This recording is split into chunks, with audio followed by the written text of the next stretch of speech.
출애굽기 20장 17절 말씀 보시겠습니다.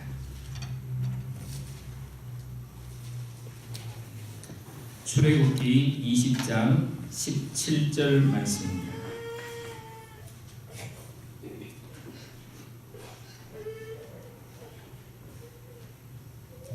우리 한 절인데 다 같이 한 목소리로 공독하겠습니다. 시작. 내 이웃의 집을 탐내지 말라. 내 이웃의 아내나 그의 남종이나 그의 여종이나 그의 소나 그의 나귀나 무릇 내 이웃의 소유를 탐내지 말라. 한 번 더 읽어보겠습니다. 시작. 내 이웃의 집을 탐내지 말라. 내 이웃의 아내나 그의 남종이나 그의 여종이나 그의 소나 그의 나귀나 무릇 내 이웃의 소유를 탐내지 말라. 아멘.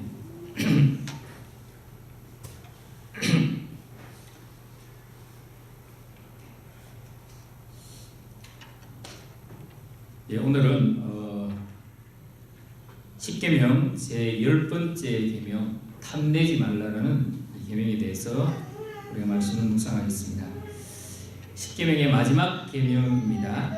그래서 이 마지막 계명은 십계명 전체를 요약하는 결론과도 같은 말씀입니다. 그래서 이 계명을 잘 묵상하면서 하나님께서 우리에게 정말 원하시는 것이 무엇인가를 깨닫는 그런 시간이 되었으면 좋겠습니다. 탐내지 말라라는 이 말씀은 드러난 외적 행동이 아니라 마음의 태도입니다. 십계명에 보면 마음의 태도를 지적한 것이 세 가지가 있습니다. 첫 번째는 너는 하나님 외에 다른 신을 내게 두지 말라. 그 마음에 두는 거죠. 하나님 외에 다른 신을 내 마음에 두지 말라. 두 번째는 내 부모를 공경하라. 그것도 어떤 행동이라는 것보다도 우선해서 마음의 태도를 이야기하고 있습니다. 그 다음에 세 번째가 오늘 읽은 탐내지 말라라는 말씀입니다. 근데 오늘 말씀에는 구체적으로 무엇을 탐내지 말라 이렇게 말을 했는데 사실은 이 탐심에 훨씬 더 깊은 차원이 이 말씀 속에 들어있다는 것을 우리가 기억을 해야 합니다. 그래서 십계명의 모든 계명이 어떤 마음의 태도로부터 시작되어야 하는지를 우리에게 잘 보여주고 있습니다. 이 탐내지 말라라는 이 말씀 마음의 태도입니다. 근데 이것을 예수님께서 율법주의가 가지고 있는 맹점을 공격하시면서 이것을 자주 사용하셨습니다. 율법에 의해서 무엇을 했다 하지 않았다라는 행동주의적 차원이 아니라 실제로 하나님의 법이 마음으로부터 순종했느냐 하지 않았느냐를 가지고 평가하는 것으로 주님 말씀하십니다. 이 십계명의 계명을 가만히 들여다보면 하라는 명령과 하지 말라는 명령이 있습니다. 하라는 것은 두 가지고 하지 말라는 것은 8가지입니다. 그러면 하라는 명령이 많습니까? 하지 말라는 명령이 많습니까? 하지 말라는 명령이 8가지니까 훨씬 많다는 거예요. 그 말은 하지 말라는 부정적 명령이 많다는 이 말은 그 법을 받고 순종해야 하는 대상이 하나님의 뜻을 잘 지키는 존재라는 것입니까? 아니면은 잘 지키지 않는 존재라는 것을 단적으로 드러내는 말입니까? 잘 지키지 않는다는 것을 드러내는 말이죠. 우리가 아이들 보고 이거 하지마 저거 하지마 자꾸 말하는 이유가 뭡니까? 자꾸 하기 때문에 그걸 하지 말라고 자꾸 이야기를 하는 거예요. 하지 말라고 했을 때는 뭔가를 자꾸만 하나님의 뜻에 어긋나서 하는, 그러니까 하나님의 법을 어기고 있는 존재이기 때문에 하나님께서 하지 말라라고 말씀하시는 것입니다. 무슨 뜻이냐면 하나님의 법이 왔을 때 이 법을 지켜야 하는 대상으로서의 인간이 본성적으로 이 법을 어길 수밖에 없고 또 지킨다 할지라도 외형적인 것만 지키고 마음의 중심으로부터는 이 법을 지키고자 하는 마음이 없거나 또 있다고 할지라도 그것이 매우 미약하여서 실제로는 지킬 수 없는 자를 지칭하여서 지금 십계명은 우리에게 하지 말라라는 말씀이 훨씬 더 많은 것을 보여주고 있는 것입니다. 다시 말하면 이 계명을 지키고자 할 때 우리의 마음의 상태와 태도를 먼저 살펴보고 하지 말라라는 이 계명 앞에 서서 우리가 어떤 존재인가를 먼저 깨닫는 것입니다. 그래서 예수님은 우리에게 이렇게 말씀하셨습니다. 누구든지 계명을 지키려고 노력하다가 하나를 어기게 되면 모든 계명을 어긴 것과 같다라고 말씀했습니다. 아무리 외형적으로 율법을 지키고 윤리적인 것을 지킨다 할지라도 그 중심에 마음의 태도가 하나님 보시기에 옳지 않다면 그것은 모든 것을 지키지 않은 것과 같다라는 말씀입니다. 그런 의미에서 이 마지막 계명은 우리로 하여금 죄가 어디로부터 출발하는지를 분명하게 보여줍니다. 죄가 어디로부터 출발하는가? 야고보서 1장 14절 15절에 보면 오직 각 사람이 시험을 받는 것은 자기 욕심에 끌려 미혹됨이니 욕심이 잉태한 적 죄를 낳고 죄가 장성한 적 사망을 낳느니라 말씀했습니다. 모든 죄는 탐심으로부터 나옵니다. 사람이 시험을 받는 것은 자기 욕심에 끌려 미혹됨이라고 했습니다. 욕심이 잉태하면 죄를 낳고 죄가 장성하면 사망을 낳습니다. 에베소서 5장 5절에도 너희도 정녕 이것을 알거니와 음행하는 자나 더러운 자나 탐하는 자 곧 우상 숭배자는 다 그리스도와 하나님 나라에서 기업을 얻지 못하리니 여기 탐하는 자를 우상 숭배자라고 말을 했습니다. 그 다음에 골로새서 3장 5절에도 그러므로 땅에 있는 지체를 죽이라 곧 음란과 부정과 사욕과 악한 정욕과 탐심이니 곧 탐심은 우상 숭배니라. 탐심이 우상 숭배라고 했고 탐하는 자를 우상 숭배자라고 말을 했습니다. 그래서 탐심은 하나님을 부인하는 우상 숭배가 되는 것입니다. 이것이 모든 죄의 근원이다라고 말하고 있습니다. 그럼 우상 숭배가 무엇입니까? 왜 탐심을 우상 숭배라고 말하고 간음을 우상 숭배라고 말합니까? 우상 숭배가 무엇입니까? 우상을 섬긴다는 것은 하나님이 아닌 다른 것으로 만족과 행복과 기쁨을 얻고자 하는 자기 기쁨, 자기 중심적 행복 추구, 그것이 바로 우상 숭배입니다. 내가 뭔가 기쁨을 얻고 싶고 내가 뭔가 쾌락을 얻고 싶고 내가 뭔가 행복한 그 삶을 누리고 싶은데 그것이 하나님으로부터 오지 아니하고 다른 것으로부터 내가 그것을 얻고자 할 때 그것이 바로 우상 숭배라고 말하고 그 중심에는 누가 있냐면은 자기 자신이 있다는 거예요. 자기 자신. 자기를 기쁘게 하고자 하는 모든 시도는 다 우상 숭배가 되는 것입니다. 자기의 행복을 추구하는 모든 시도는 우상 숭배가 된다는 것입니다. 그래서 탐하는 자, 그는 우상 숭배자가 되는 것입니다. 하와를 한번 보시기 바랍니다. 하와는 뱀의 강교한 유혹을 받았을 때에 전에는 느끼지 못했던 탐스러운 마음이 생겼습니다. 탐하고 싶은 마음이 생겼다는 거예요. 탐스럽다는 이 말은 그것을 내가 가져보고 싶다, 그것을 가지면 내가 행복해질 것 같다라는 마음이 생긴 것입니다. 보암직하고 먹음직하고 지혜롭게 할 만큼 탐스러워 보였다는 것입니다. 저걸 먹으면 내가 지혜로워질 것 같은 거예요. 저걸 먹으면 눈이 밝아질 것 같고 저것을 먹으면 하나님처럼 될 것 같다는 생각이 일어난 것입니다.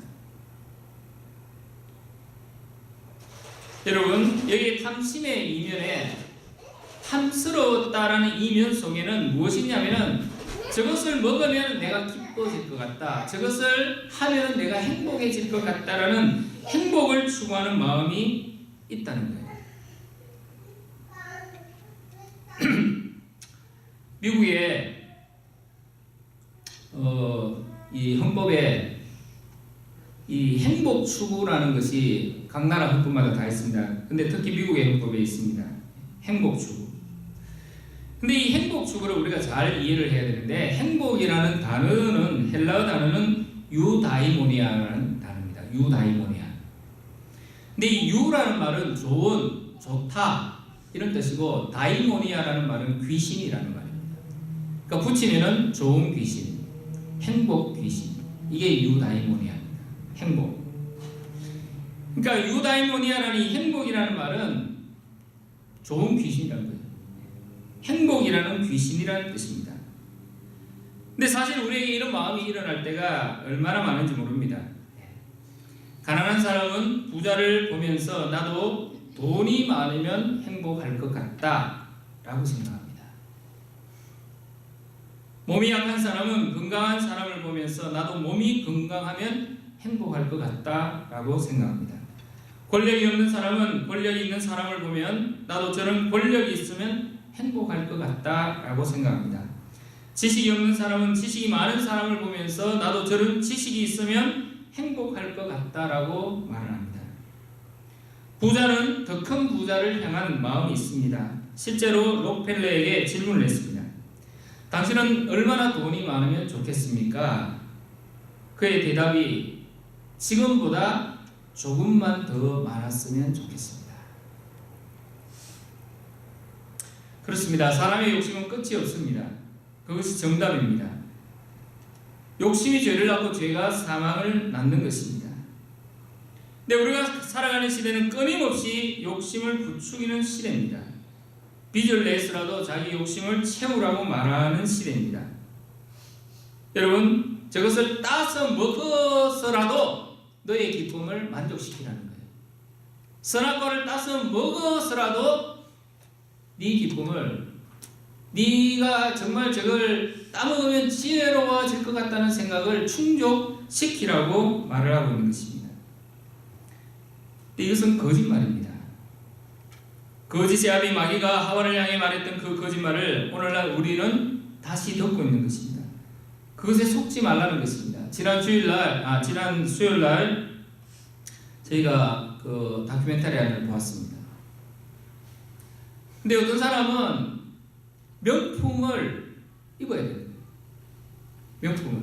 그리고 명품의 가방을 가져야 되고 명품의 차를 타야 되고, 왜 그렇습니까? 그것을 입고 다니면, 그것을 들고 다니면, 그리고 좋은 정말 고급스러운 차를 타고 다니면 내 존재가 좀 있어 보이는 거예요. 그것을 위해서 아낌없이 돈을 지불합니다. 그러나 그것은 거짓말입니다. 행복해질 것 같지만 행복해지지 않습니다. 마귀는 하와에게 눈이 밝아지고 죽지 않고 하나님처럼 된다고 말했지만, 그러나 결과는 무엇이냐면 하나님으로부터 분리되었고 떠났고 영원한 생명이 단절되었고, 그에게는 가시덤불과 은근기가 찾아왔고 땀 흘려 수고하고 일을 해야 되고 그 다음에 해산의 고통이 찾아온 것입니다. 정반대의 현상이 일어난 거예요. 내가 저것을 하면 행복해질 것이다 라고 생각했는데 그것이 결국 어디로 가냐면 죄를 낳고 죄가 결국 사망을 낳게 되었다는 것입니다. 그러나 마귀는 지금도 계속해서 우리에게 욕심을 내어서 선악과를 따먹으라고 말하고 있습니다. 여러분, 눈을 떠서 눈을 감기까지 광고를 한 번도 보지 않고, 뭔가를 상품을 사라고 부추기는 광고를 보지 않고 하루를 지낼 수 있습니까? 거의 불가능합니다. 버스를 타고 가도 광고를 봅니다. TV를 틀어도 광고를 봅니다. 방송을 들어도 광고를 봅니다. 그래도 여기 캐나다는 조금 덜하지만 한국은 빌딩 전체가 광고판입니다. 광고판. 광고를 보지 않고서는 살 수 없는 세상입니다. 근데 그 광고가 뭡니까? 뭔가를 사라는 거예요. 그걸로 인하여 너의 기쁨과 너의 만족을 채워가는 것입니다. 그게 채워집니까? 안 채워지죠. 채워질 수 없는 것을 채우라고 말합니다. 하나님께서 이스라엘 백성을 향하여 책망하실 때 이렇게 말합니다. 내 백성이 두 가지 악을 행했는데, 첫 번째는 물을 채울 수 없는 터진 웅덩이를 봤다라고 말했어요. 물을 채울 수 없는 터진 웅덩이. 그게 탐심의 웅덩이입니다. 그 다음에 생수의 근원이 되는 나를 버렸다라고 말하고 있습니다. 사랑하는 여러분, 오늘 우리 시대의 모든 문제, 아니 인간의 모든 문제는 어쩌면 이 탐하는 것으로부터 시작이 된 것입니다. 그 탐심의 이면에 무엇이 있냐면 자기 행복 추구, 자기를 향한 사랑이 있다는 거예요. 자기를 향한 사랑. 여러분, 우리가 탐내지 말라는 말씀을 실제적으로 생각할 때 그 말씀이 가지는 의미가 두 가지입니다. 첫째는 실제로 남의 물건이나 남의 소유를 탐내는 것을 하지 말라는 것입니다. 우리는 이것이 비도덕적이며 해서는 안 되는 것이라는 것을 알고 있습니다. 그렇지만 오늘날 얼마나 많은 사람들이 어떻게 하면은 총 없는 전쟁에서 승리할 것인가를 지금도 골똘하게 연구를 하고 살아가고 있습니다. 무슨 말이냐면 오늘날은 총으로 하는 전쟁이 아니라 어떻게 하면 다른 사람의 것을 내가 합법적으로 빼앗아서 나의 것을 만들 것인가 하는 생각에 온통 사로잡혀 있는 것이 오늘날의 세상입니다. 만약에 제가 은행에 누군가의 송금을 하기 위해서 이 인터넷에서 이제 하다가 은행 코드를 잘못 눌러가지고 다른 은행의 다른 사람의 계좌에 내 돈이 들어가 버렸어요. 그러면은 내가 잘못해서 실수해서 그쪽에 넣었으니까 돈을 돌려주십시오 해도 그 사람이 내 계좌에 들어왔기 때문에 내가 돌려주지 않겠습니다라고 말하면은 받을 법이 없습니다. 왜? 내가 계좌를 잘못 눌렀기 때문에. 여러분, 오늘날은 이 종이라는 지폐니까 현찰, 캐시를 가지고 살아가는 시대가 아니죠. 다 숫자를 가지고 살아갑니다. 숫자를 가지고 살아갑니다. 제가 생활비를 받을 때도 캐시로 돈을 받는 게 아닙니다. 그냥 체크에다가 숫자 써가지고 제 통장에 넣으면은 그 숫자가 제 통장에 기록이 되는 거고, 저는 또 카드를 가지고 열심히 쓰면은 그 숫자만큼 계속 지워지는 것이고, 그리고 다시 숫자를 넣으면 숫자가 채워지는 것. 그런 시대를 살아가고 있습니다. 그러니까 머리 좋은 사람들은 앉아가지고 이 숫자 계산을 계속 하고 있는 거예요. 어떻게 하면 이 숫자를 더 굴릴 것인가, 더 많게 할 것인가.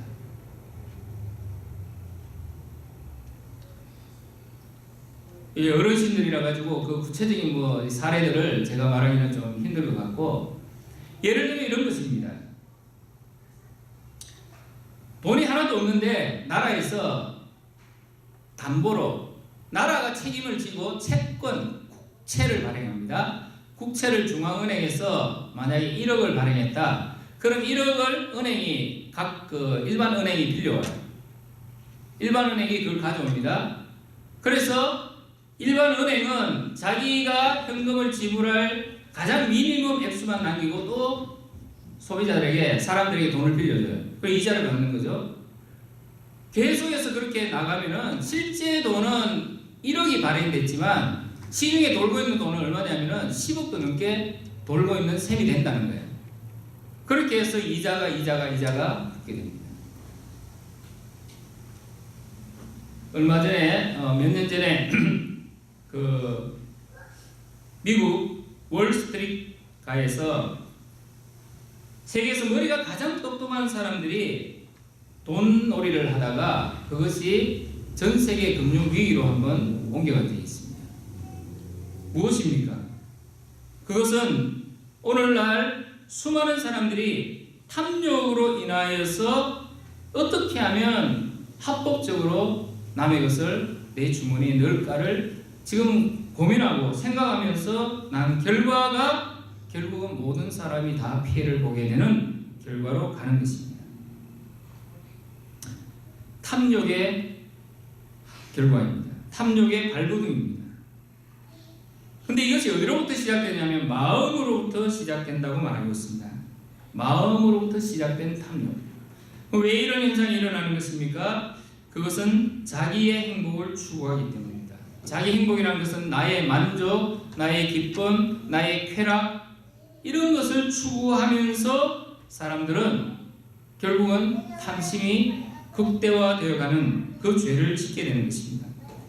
여러분, 한번 물어보겠습니다. 사람이 행복을 추구하는 것이 죄가 되는 것입니까? 사람이 행복을 추구하는 것이 죄가 되는 것입니까? 답은 자기를 향한 행복을 추구하는 것은 죄가 됩니다. 그럼 하나님 안에서 행복을 추구하는 것과 자기를 위하여 행복을 추구하는 것이 무엇이 다르겠습니까?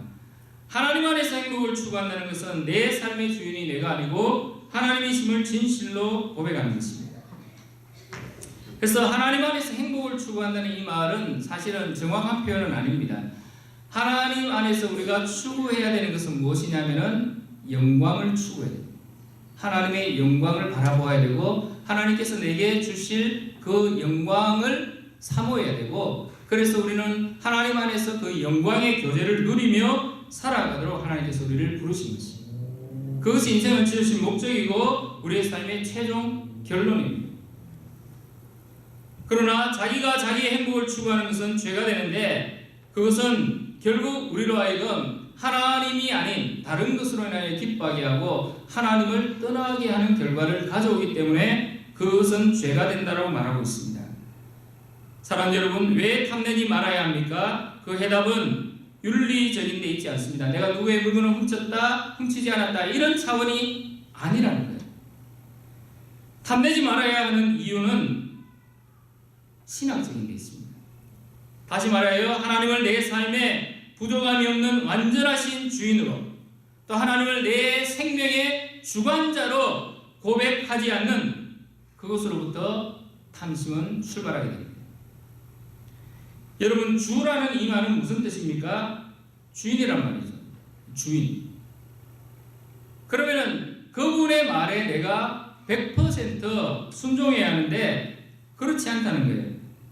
아담과 하와가, 특별히 하와가 선악과를 보면서 하나님께서 자신의 주가 되신다는 사실에 대한 명확한 인식이 있었다면 그는 그것을 따먹지 않았을 것입니다. 그러나 탐심이 들어오는 그 순간 그는 그것을 잊어버렸습니다. 하나님이 나의 주인이 되신다는 사실을 잊어버렸습니다. 그리고는 그 선악을 알게 하는 나무의 열매가 내 마음속에 탐스러워 보였고, 그것을 따먹으면 내가 하나님처럼 될 수 있다는 착각 속에 빠진 것입니다. 이것은 하와의 착각일 뿐만이 아니라 오늘 우리 모두의 착각이 되는 것입니다. 그래서 탐내지 말아야 한다는 이유, 탐내면 안 된다는 그 문제는 신학적인데 답이 있다는 것입니다. 사랑하는 여러분, 하나님의 완전하심을 믿으십니까? 하나님의 완전하심. 우리가 하나님의 완전하심과 전능하심을 믿는다면 내 삶에 나타나는 부족함에 대해서 불평한다는 것은 하나님이 나에게 부족함을 주셨다는 의미가 되기 때문에 하나님의 완전하심을 사실은 믿지 않는 것입니다. 자, 하나님은 완전하신데 내 삶은 부족하다고 느끼고 있으면은 뭐가 되는 거죠? 하나님이 완전하지 않다는 말이잖아요. 그죠? 이해가 안 되십니까? 하나님이 정말 완전하신 분이라면 왜 내 삶이 부족해야 되죠? 하나님이 안 주셔서? 그것은 하나님을 이상한 하나님으로 만드는 거예요. 근데 오늘날 많은 사람들이 그렇게 착각합니다. 하나님은 완전하시고, 하나님은 선하시고, 하나님은 사랑의 하나님이시고, 하나님은 의의 하나님이시라고 막 실컷 고백을 해놓고는 내 삶이 부족하니까 하나님 앞에 하나님 내가 이렇게 부족합니다, 부족합니다, 부족합니다, 다 주세요, 주세요, 주세요. 이건 결국 하나님을 자기 행복을 만족시키는 엉터리 하나님으로 만들어버리는 것입니다. 그거는 신앙이 아닙니다. 여러분, 하나님이 완전하시다면 나도 완전하다라고 고백해야 됩니다. 나는 부족함이 없습니다라고 고백해야 됩니다. 그것이 시편 23편에서 다윗의 고백입니다. 여호와는 나의 목자시니 내가 부족함이 없습니다. 그가 사망의 음침한 골짜기로 걸어갔어요. 그러나 그는 부족함이 없다라고 고백했습니다. 그가 원수가 자기를 향하여 공격하는 수많은 위협과 그런 공격 속에서도 그는 주께서 내 원수의 눈앞에서 내게 상을 베푸신다, 잔치상을 베푸신다라고 그렇게 고백했습니다. 다윗은 수없이 많은 위기를 넘기면서도 그는 하나님이 완전하신 분이시기 때문에 자기가 부족함이 없다라고 고백하는 것입니다. 바울도 이렇게 고백했습니다. 빌립보서 4장 11절에서 12절에 내가 궁핍함으로 말하는 것이 아니라 어떠한 형편에든지 내가 자족하기를 배웠노니 내가 비천에 처할 줄도 알고 풍부에 처할 줄도 알아 모든 일에 배부르며 배고픔과 풍부와 궁핍에도 일체의 비결을 배웠노라. 내게 능력 주시는 자 안에서 내가 모든 것을 할 수 있느니라. 지금 빌립보서 4장 11절 12절을 말하고 있는 바울의 현재 상태가 부유한 상태입니까? 궁핍한 상태입니까? 제가 너무 어려운 질문이나? 지금 빌립보서를 기록하고 있는 이 바울이 현재 지금 너무너무 부족함이 없는 부유한 상태입니까? 아니면은 옥에 갇혀서 아무것도 할 수 없는 부족한 궁핍한 상태입니까? 궁핍한 상태입니다. 궁핍한 상태. 바울의 삶은 지금 부유한 게 아닙니다. 가난한 것입니다. 옥에 갇힌 것입니다. 그는 얽매여 있습니다. 그는 궁핍하고 있습니다. 부족해요. 그럼에도 불구하고 그는 자기가 그리스도 안에서 모든 것을 할 수 있는 자라고 말했고 자기는 기뻐하고 또 기뻐한다. 그렇게 말을 했습니다. 아무것도 염려하지 않는다라고 말을 했습니다. 그래서 빌립보 교회 성도를 향하여 너희도 아무것도 염려하지 말고 오직 모든 일에 기도와 간구로 너희 구할 것을 감사함으로 하나님께 아뢰라. 그래야만 지각에 뛰어난 하나님의 평강이 그리스도 예수 안에서 우리의 마음과 생각을 너희의 마음과 생각을 지키시리라 말씀했습니다. 이것이 믿음입니다. 하나님이 완전하심으로 내가 어떤 상황 속에서도 나도 부족함이 없습니다. 나는 그분만으로 인하여 기뻐할 수 있습니다. 나는 그분만으로 인하여 감사할 수 있습니다. 라고 고백하는 것. 그게 신앙이라는 것입니다. 만약 그것이 언밸런스가 일어나면 하나님은 완전하신데 내가 지금 부족하다고 느끼고 있으면 이것은 결국 하나님은 나쁜 하나님이 되는 것입니다. 그리고 내가 부족함을 하나님이 채워주셔야 된다라고 계속해서 하나님에게 때를 쓰기 시작하면 그 하나님은 나의 행복을 위하여서 내가 만들어낸 그 알라딘의 요술 램프 속에 있는 거인이 되는 거예요. 그것은 하나님이 아닙니다.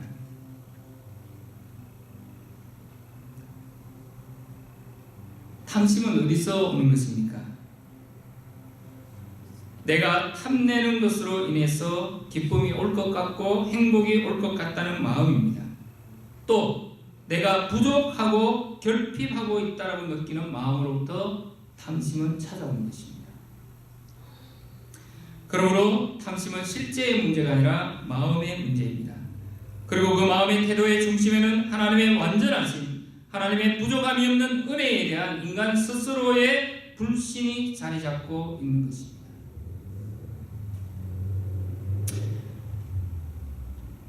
오늘날 우리가 살아가는 시대에 삶의 질이 있습니다. 삶의 질. 그래서 이 캐나다에서 평균적으로 4인 가족이 살기 위해서는 부부가 한 사람당 시간당 19점 얼마의 돈을 벌어야 된다. 그래서 한 사람이 세금 다 공제하고 2,500불 정도를 벌어서 두 사람이 5,000불 정도는 벌어야 캐나다의 평균적인 삶을 살 수 있다. 평균이 아니라 최기본 다른 것 저축하지 않고 그냥 4인 가족이 한 달을 살아갈 수 있다. 신문에 났더라고요. 그러면 여기 앉아 계신 저와 여러분들은 한 달에 5,000불을 버는 사람이 여기 있습니까? 우린 다 부족해야 돼요.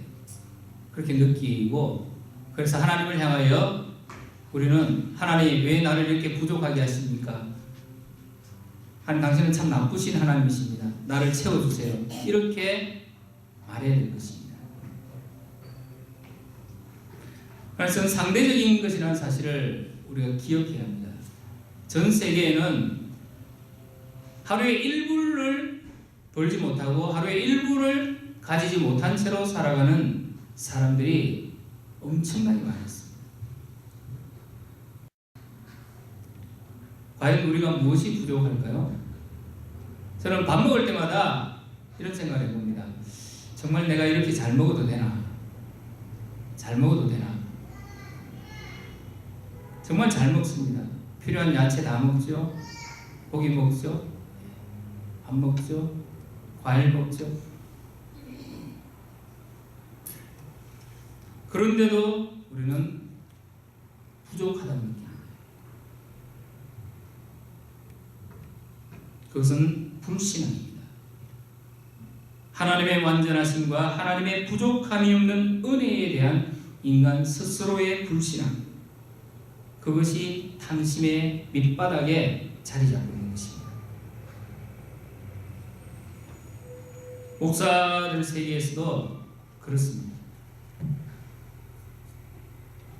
천주교나 이런 데는 뭐 일반, 그러니까 그 신부님들이 이 생활비를 똑같이 받고 가족들이 없으니까 뭐 자기가 소유할 이유도 없기 때문에 이런 걸 못 느낄 거예요. 그러나 개신교 목사님들은 가정을 가지고 있고 교회의 크기에 따라서 주어지는 사례비가 다 들어가기 때문에 이 생활의 차이가 굉장히 큽니다.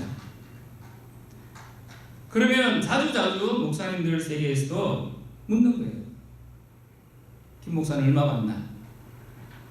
근데 그것이 굉장히 자연스러운 것처럼 느껴지고 있지만 그것은 사실은 우리 속에도 불신앙이 있다는 증거입니다.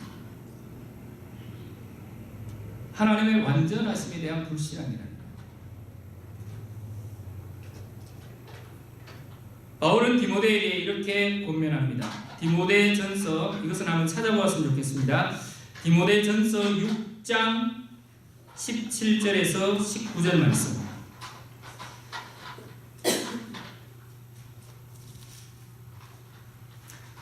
신약성경 디모데전서 6장 17절에서 19절 말씀입니다.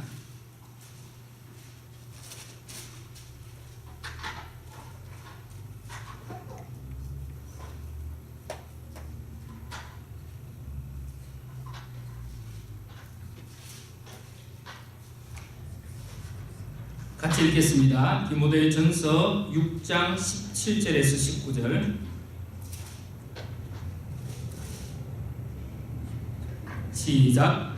내가 이 세대의 부한 자들을 명하여 마음을 높이지 말고 정함이 없는 재물에 소망을 두지 말고 오직 우리에게 모든 것을 후히 주사 누리게 하시는 하나님께 두며 선한 일을 행하고 선한 사업에 구하고 나누주기를 좋아하며 동정하는 자가 되게 하라. 이것이 장래에 자기를 위하여 좋은 터를 쌓아 참된 생명을 취하는 것이니라. 아멘. 여러분, 여기 보면 우리에게 모든 것을 후히 주사 누리게 하시는 하나님께 소망을 두라고 했습니다. 믿습니까? 하나님이 나에게 모든 것을 후히 주시고 누리게 하시는 분이라는 고백을 해야 된다는 거예요. 내가 궁핍에 처해 있어도 하나님은 나에게 조금도 부족함이 없는 분이라는 것을 고백하라는 것입니다. 이것이 출발점이라는 거예요.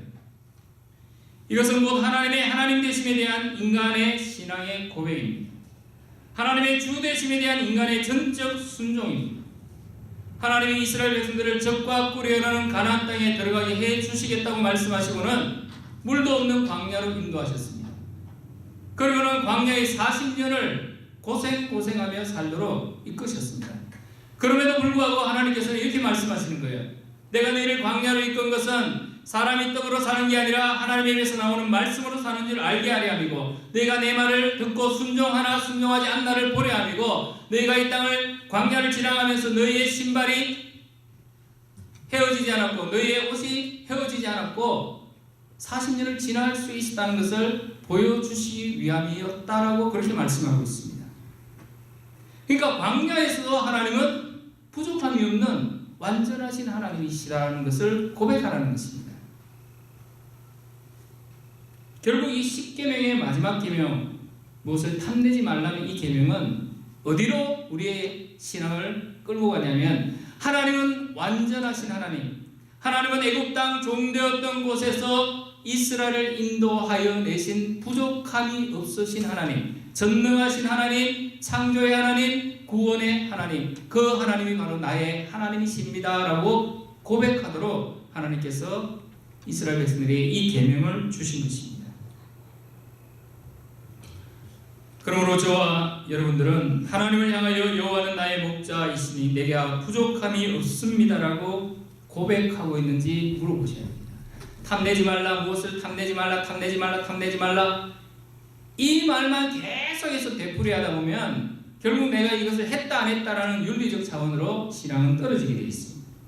그것이 아니라 그 탐심의 기저에 있는 자기 일을 향한, 자기 행복을 추구하고자 하는 이 마음을 던져버리고 정말 하나님이 나에게 부족함이 없는 분이시고 하나님이 정말 나의 주님이 되시고 예수 그리스도가 내 생명의 주인이 되시고 나를 영원한 생명의 길로 반드시 인도하실 것이라는 사실을 안다면은 오늘 우리의 삶은 단지 지나가는, 그리고 하나님의 영광을 위하여 우리를 연단하여 정금 같은 믿음으로 세우시기 위한 하나님의 놀라우신 섭리의 과정이라는 사실을 깨닫고 우리는 이 길을 기쁨과 감사함으로 걸어갈 수 있다는 것입니다. 염려하지 말라라고 말씀하셨습니다. 부족하다라고 말하지 말라라고 말씀하고 계시는 것입니다. 너무나 놀라운 하나님의 말씀입니다. 하나님은 기어코 우리의 입을 통하여 우리의 신앙의 고백을 받아내기를 원하시는 분이십니다. 광야로 데리고 나가서라도, 심지어는 광야에서 1세대를 다 죽였어라도 하나님은 우리의 하나님, 하나님은 이스라엘의 하나님이시다라는 것을 보여주시는 것입니다. 이게 죽는 게 나쁜 게 아니라는 거예요. 여러분, 우리가 1세대 목이 고든 백성들이 죽었다고 해가 이 사람들이 다 지옥 갔다라고 생각하는 것은 굉장히 단순한 생각입니다. 지옥 간 게 아니라 하나님이 육에 속한 지체를 죽이심으로 하나님께 속한 자를 살리시기 위한 과정으로 하나님이 이 광야를 우리에게 보여주신 것입니다. 그래서 이 땅을 살아가는 저와 여러분들은 다 광야를 지나가는 것이고 육에 속한 지체를 죽이는 과정이 믿음의 삶입니다. 그리고 하나님께 속한 자로 살도록 부르시는 하나님의 은혜의 시간들, 은혜의 과정이 오늘 저와 여러분들의 삶이라는 것입니다. 믿습니까?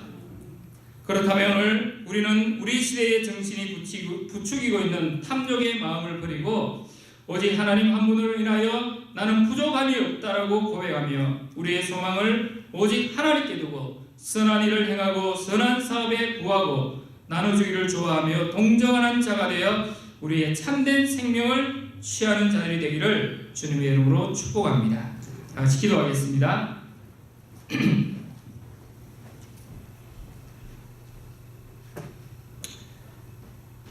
오늘 말씀을 묵상을 하면서 한 가지만 마음에 깊이 새겨보십시오. 탐심의 가장 밑바닥에는 자기 행복을 향한 추구하는 마음이 있습니다. 자기의 만족을 구하고자 하는 마음이 있다는 거예요. 나는 부족합니다. 나는 부족합니다. 계속 나는 더 있어야 돼. 나는 더 많이 가져야 돼. 나는 더 큰 기쁨이 있어야 돼. 나는 더 큰 행복이 필요해 라는 거짓의 메시지가 그 속에 있는 것입니다.